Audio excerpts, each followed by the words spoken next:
ដើម្បីសវត្ថិភាពគេគ្រប់អរគុណច្រើនអរគុណសុខស្រួលតែដៃជួបតួអង្គក្នុងរឿងរងចាំមើលហើយបាទអូតួអង្គឯនេះជួបតលហើយខ្ញុំមកមុខពូត្រូលមកខាងណាពូត្រូលបាទល្បីណាស់គុណក៏ដូចជាសូមអរគុណដល់ភ្ញៀវកិត្តិយសដែលជួយតោតុកឡានចូលទាំងកើតបាទនឹងរឿងមួយតែតេតងពីរឿងហើយយើងមកដល់រោងកុនបាន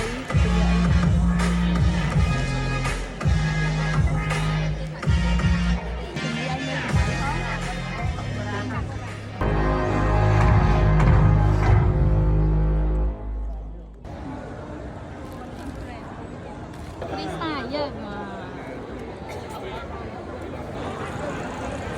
không biết ô mình